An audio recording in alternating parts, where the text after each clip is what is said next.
Olá, seja bem recebido por aqui. Esse aqui é o Domine Holding e Proteção, um programa de aulas semanais que eu elaborei para ajudar advogados a sair da advocacia comum e entrar na advocacia especialista. O quadro de hoje é testamento. Essa aula sobre testamento é uma aula que vai falar sobre a ineficácia do testamento. Simone, da onde que surgiu isso aqui? Recentemente saiu nas mídias e muita gente viralizou conversando sobre esse assunto aqui. Justiça do Rio Grande do Sul declara ineficácia de testamento feito antes da separação do casal. Essa aqui é a datinha, ó, que isso aconteceu, tá bem? Essa data ali, dia 29 de maio de 2025. Então, se você estiver assistindo esse vídeo aí muito depois disso, saiba que essa notícia é dessa data. E aí, o que diz o IBDFAN? Isso aqui eu retirei do site do IBDFAN. A terceira vara de sucessões do Foro Central de Porto Alegre declarou a ineficácia de um testamento público lavrado em 2010. Vamos deixando separados algumas questões aí para a gente conversar, tá bem? Primeiro, se trata de ineficácia. Então, vou botar aqui, ineficácia. Segundo, testamento público. Então, por que isso é importante? A gente já vai ver. Volta para lá. Após entender que a vontade do testador se tornou incompatível com a sua realidade no momento da morte. Então, olha aqui para mim, vou trabalhar de novo aqui, estou registrando para depois a gente conversar sobre cada uma delas. Vontade do testador, e depois a gente vai ter aqui uma coisa que eu vou fazer um símbolo, que é algo que eu vou chamar de alteração da vontade, certo? E aí, a questão aí da mudança. O que eu tô fazendo? Ó, só para vocês verem aqui, ó, tá? Vamos seguir lá nosso baile. A decisão foi proferida numa ação declaratória ajuizada pela mãe. Então, olha aqui, vamos olhar aqui qual é a ação declaratória. Nós já vamos olhar para isso e por que essa aula é importante, exatamente por isso. Ajuizada pela mãe do falecido contra a beneficiária do testamento, que era a esposa do falecido à época da lavratura do documento, mas de quem ele se separou em 2019. O homem faleceu no ano seguinte, em 2020. Então, olha só a circunstância que aconteceu. Olhem aqui para mim.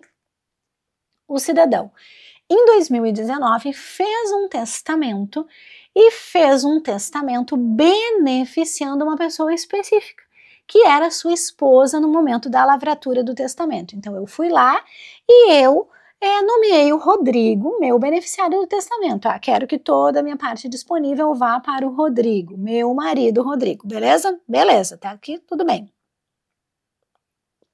2020, vinha a óbito. Só que, nesse interregno, entre 2019 e 2020, eu e Rodrigo nos divorciamos, eu e Rodrigo nos separamos. Essa foi a realidade, é isso que é a história que está por trás disso aqui. Volta para lá. No testamento, ele destinava a parte disponível dos seus bens à então esposa. Olha lá.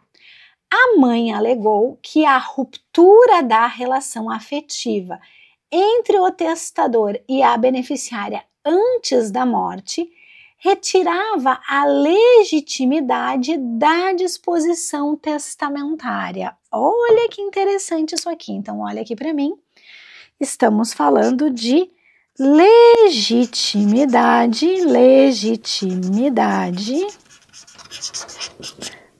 testamentária. Olha quanta pergunta técnica aqui. Já vamos saber do que estamos falando. Vamos seguir para a gente contextualizar o nosso assunto.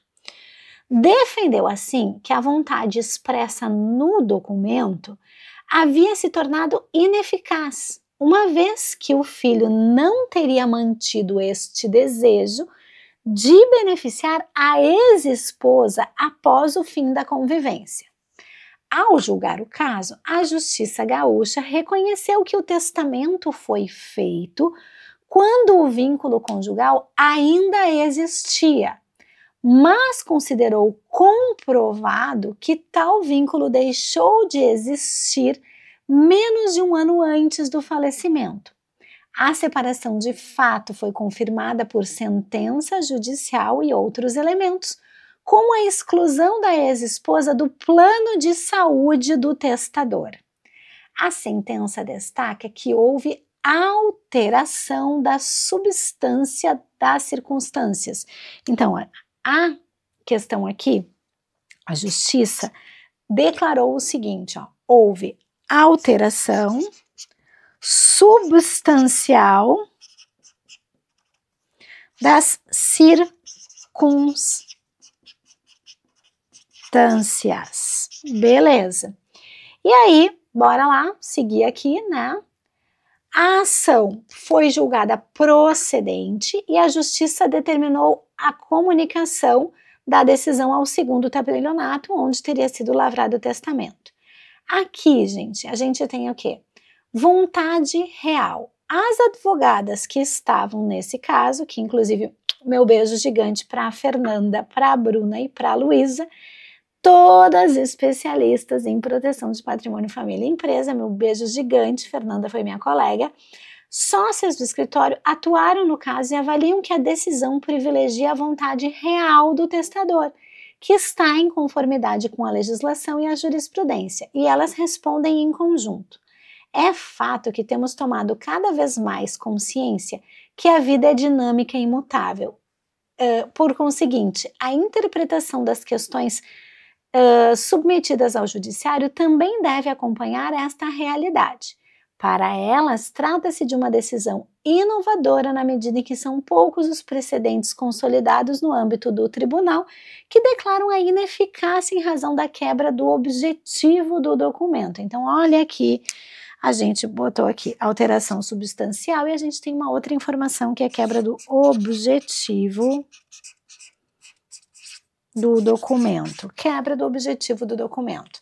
E acrescentam, de acordo com o que está dito ali, ao reconhecer que a vontade do testador estava condicionada a um determinado estado de coisas, no caso, a manutenção do vínculo conjugal, e que a alteração dessa realidade, a separação de fato, comprometeu o fundamento objetivo da disposição testamentária, o judiciário deu um passo importante no sentido de flexibilizar a interpretação do testamento, afastando o formalismo exagerado, preservando a verdadeira vontade do testador. As advogadas avaliam que o precedente pode inaugurar uma abordagem mais dinâmica e contextual da sucessão testamentária, capaz de refletir a complexidade das relações humanas e assegurar efetividade e autonomia privada, né? A efetividade da autonomia.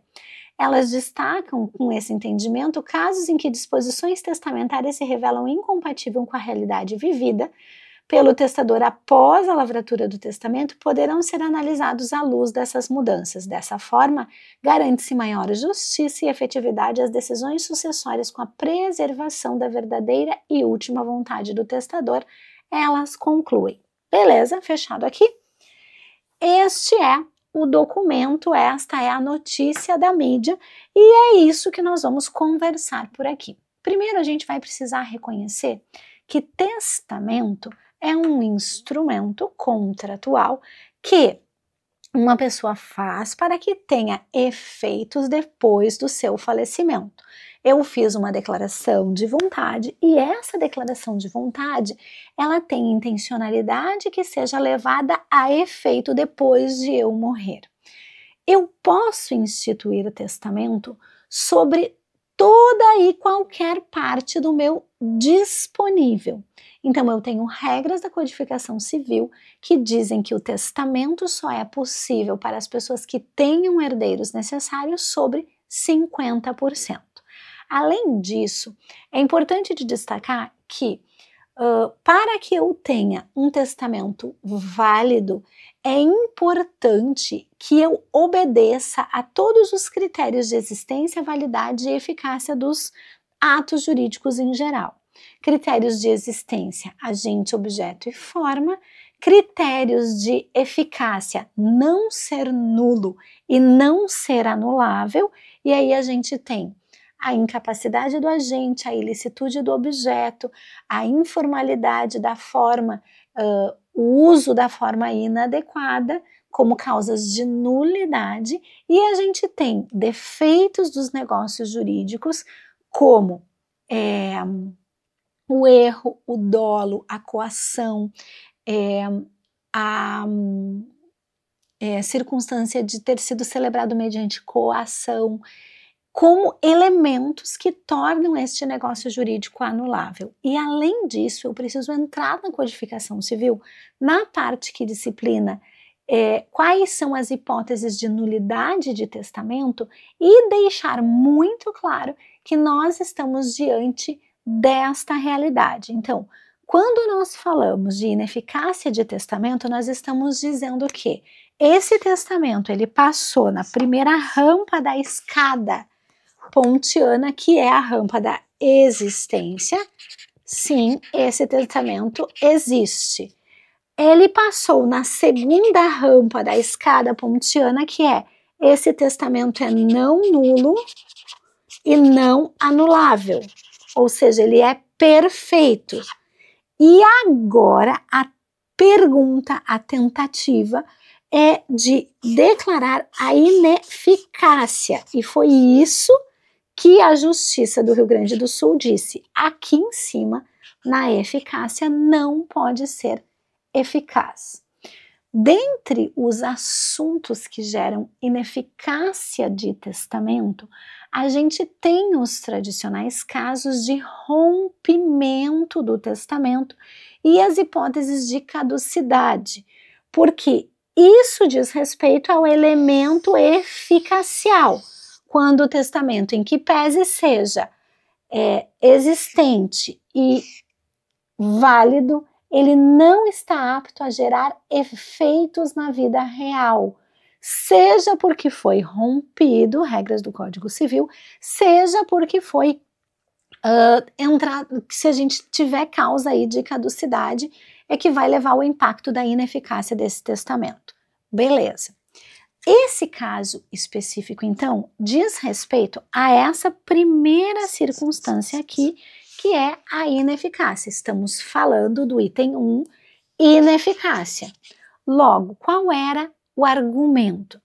Olha só, o cidadão, quando foi fazer o testamento, ele redigiu uma cláusula dizendo assim: deixo todos os bens do meu disponível à minha esposa fulana.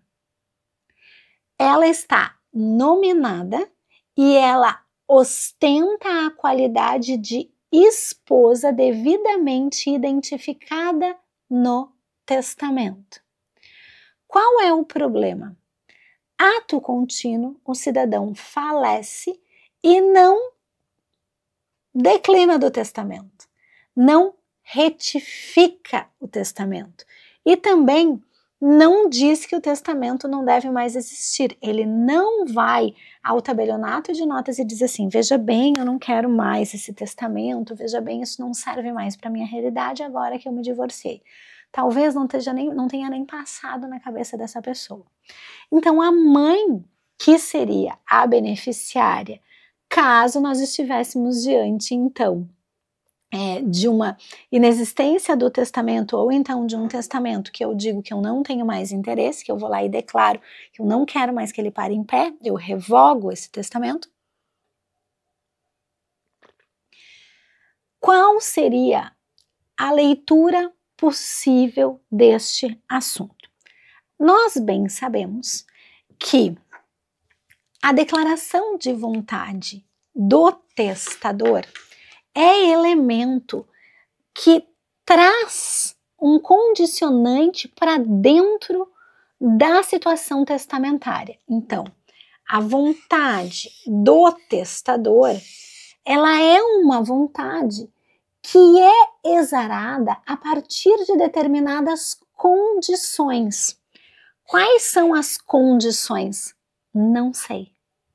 Esse testador, ele tem um conjunto de condições que fazem com que ele deixe determinada deixa testamentária para uma pessoa específica. Por vezes, esse conjunto de condições é explicitado nos testamentos. E se eu fiz um considerandum dizendo que deixo para fulano, fulano e fulana, porque hoje eles ocupam estas condições específicas, além de declarar para quem eu deixo a deixa, eu estou declarando também qual é o contexto em que esta deixa é deixada, para a gente ser bem redundante. Então, este cidadão, ele disse, deixo para Maria, mas deixo para Maria na qualidade de esposa que ela é minha. Uma interpretação literal do que diz a legislação sobre testamento diz assim: se você é nominado no testamento como beneficiário, você vai receber aquela deixa testamentária porque nominado foi. Você tem legitimidade para receber a deixa testamentária porque você foi nominado assim no testamento. Então, a interpretação mais corriqueira sobre este assunto e que vinha sendo utilizada por 100%, porque eu desconheço outra decisão que tenha sido feita neste sentido certo, é a de que, a partir do momento em que eu declarei um nome para receber, não importa se eu já me divorciei ou não desta pessoa, ou se a relação de separação de fato aconteceu ou não. Pelo fato de eu ter me separado de fato ou ter me divorciado, nós não temos causa de alteração de vontade testamentária. Por quê? Separação de fato põe fim a regime de bens. Divórcio põe fim a regime de bens. Vontade testamentária é vontade independente de estar casado e independente de ostentar regime de bens com esta pessoa. Então, a interpretação mais ampla e mais utilizada sobre um tema como este conduziria a justiça a dizer o seguinte: se o testador tivesse tido vontade de retirar a ex-esposa da qualidade de herdeira, portanto, perder a legitimidade testamentária por conta do divórcio, deveria ter revogado o testamento. Ou deveria ter alterado o testamento para incluir uma outra pessoa, por exemplo, a sua mãe. O que há de inovador neste assunto? O que há de diferente nesta decisão? Aqui eu não vi os autos e não sei dizer a vocês se foi isso que aconteceu ou não, mas me parece ter sido uma declaração testamentária que, além de indicar o nome da pessoa, indicou a qualidade na qual ela deve receber a deixa. Então, deixo o meu disponível para meu marido, Rodrigo. E no momento em que Rodrigo não é mais meu marido, Rodrigo deixaria de ter a legitimação sucessória específica testamentária, portanto, a legitimidade para receber, porque perdeu o qualificativo que o tornava herdeiro testamentário. Se isso foi explicitado no testamento, a gente tem um qualificativo específico para isso acontecer. Entretanto, se isto não foi explicitado no testamento, e a única coisa que dizia no testamento era: deixo os meus bens para Rodrigo. Ponto. Não estava na legislação o radar de ter de pesquisar outro elemento. Que outro elemento é este? A substância das circunstâncias em que esta manifestação de vontade foi explicitada. Porque até hoje a vontade era explicitada, ponto. E as circunstâncias em que essa vontade foi explicitada não compunham o núcleo integrador da vontade explicitada em testamento, ok? Essa decisão reconhece que existe um conjunto que explicita a manifestação de vontade do testador e que esse conjunto é incompatível com a condição de ex-esposa ou de ex-marido. Simone, tu concorda com isso? Aqui não é uma questão nem de concordar ou de discordar. Aqui é uma questão do que compõe a declaração de vontade testamentária. A declaração de vontade testamentária ela é composta da vontade explicitada, ou a declaração de vontade testamentária ela é o conjunto da vontade explicitada e as condições e circunstâncias que levaram esta pessoa a declarar assim aquela manifestação de vontade. Simone, o que isso tem a ver com a gente aqui na advocacia especialista, aqui na advocacia da zona cinza de proteção família e empresa? E por que aqui tem um pulo do gato para os advogados que se diferenciam entre quem sabe e quem não sabe? Na elaboração dos testamentos a partir de uma decisão como essa, eu não estou avaliando se a decisão está certa ou errada, tá bem? Eu tenho uma posição bem firme, talvez nem seja que vai agradar a vocês, mas só para a gente olhar o que isso nos serve.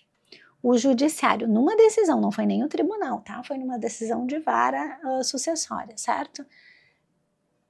Entendeu que para manifestar uma vontade em testamento, existem uma série de circunstâncias substanciais que levam àquela manifestação de vontade específica. Então, se você é um advogado especialista em proteção de patrimônio, família e empresa, toda a elaboração de testamento a partir de agora vai precisar vir com um descritivo das circunstâncias de vontade em que esse testador ou essa testadora tiveram para essa manifestação. E eu digo mais, considerando que a gente teve uma leitura que é uma leitura inovadora e diferente, talvez da literalidade normativa, você vai precisar ter cláusulas sucessivas de interpretação deste próprio testamento. Inclusive, eu posso deixar uma deixa para Rodrigo enquanto estiver na condição de meu marido, deixando essa destinação testamentária de existir caso sobrevenha a separação de fato ou divórcio. Qual é a sacada aqui? Quando a gente deixa de pensar o testamento a partir de uma lógica de vontade declarada e passa a pensar o testamento a partir de uma lógica de vontade declarada e mais circunstâncias, eu, advogado especialista, preciso registrar tais circunstâncias. Esse registro de circunstâncias gera um nível de segurança 1 e 2. Mas se você quiser gerar uma segurança 3, 4 e 5, a sugestão que tenho é de condicionar cláusulas à efetiva vivência numa determinada condição. Então, desde fazer cláusulas condicionais a estar o cônjuge ou companheiro exatamente nessa condição no momento do falecimento, até previsibilidade, inclusive se a jurisprudência mudar ou se a jurisprudência for neste sentido. Qual é a grande sacada por aqui? O advogado que acaba sendo bem remunerado para fazer isso aqui, gente, ele é um advogado que consegue prever estas circunstâncias de risco. E aí, você que já é meu aluno da especialização sabe que naquela aula lá de precificação, eu apresentei para ti 4 fases. E eu tô falando da fase 1 aqui. Então, se você não consegue reconhecer que isso aqui que está aqui declarado num testamento, que vem antes de você ou que você vai elaborar, é risco para o seu cliente, talvez você precisa repensar a prática da sua advocacia. Simone, por que tu está trazendo isso aqui como aula? Porque uma decisão como essa é condizente a uma viragem paradigmática muito significativa, porque essa análise das condições substanciais para a declaração de vontade, ela tem origem na boa-fé objetiva. E a boa-fé objetiva, até essa decisão, não tinha integrado o núcleo do direito das sucessões. Mas, a partir dessa decisão, a gente tem a boa-fé objetiva integrando aqui uma possibilidade muito significativa de alteração do jeito de pensar. E aí, eu já sei que alguns de vocês vão me mandar um direct lá na outra rede social pedindo mais esclarecimentos sobre isso e pedindo onde que podem pesquisar mais sobre esse assunto. Eu tenho um texto que se chama Aplicação da TUCOC no Direito de Família, que é um dos efeitos da boa-fé objetiva. E certamente eu vou produzir algum para trabalhar com a alteração substancial das circunstâncias, porque em tese, neste tipo de contratação que é essa manifestação de vontade testamentária, a gente não faz utilização disso. A gente tem utilização disso muito mais nos contratos bilaterais do que nesse aqui que tem uma emanação de vontade. Ah, Simone, mas eu não estou entendendo aonde que tu quer chegar, porque eu faço o testamento já e nada disso está fazendo sentido para mim. Aliás, eu não estou nem conseguindo fazer muitos testamentos porque a minha advocacia está com alguma vulnerabilidade, eu não estou conseguindo captar o cliente certo não chega para mim. Se esse é o tipo de problema que você vem enfrentando na sua advocacia, a minha sugestão, gente, além de estudar isso aqui, a parte técnica profundamente, é que você faça um diagnóstico da sua advocacia para olhar em qual das 7 áreas é que está a sua maior vulnerabilidade. Talvez você assistindo um vídeo de uma aula como essa, você ache que a sua vulnerabilidade está na parte densa do testamento. Só que aí, como o cliente não está chegando em você e você não está conseguindo faturar como um advogado especialista, talvez a sua vulnerabilidade esteja em outro lugar, como, por exemplo, no dimensionamento da comunicação interna do seu escritório. Então, assim, quando eu me coloco nesse lugar aqui para dar uma aula sobre uma decisão recente que, inclusive, é passível de ser alterada no tribunal, certo?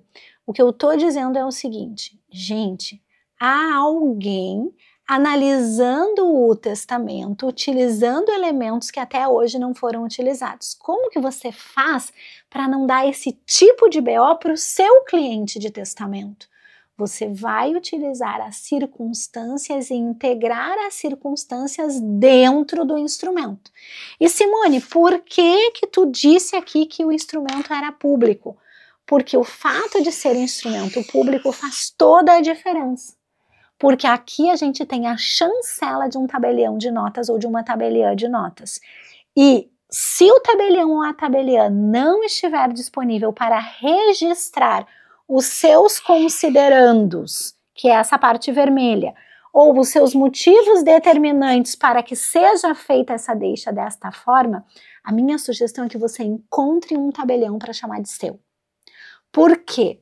esse registro vai se tornar cada vez mais fundamental a partir de decisões como esta. Ah, Simone, mas então tu está concordando com a decisão? Não é isso que estou dizendo. Eu não vi os autos, eu não vi a tese, eu não sei o que dizia no testamento.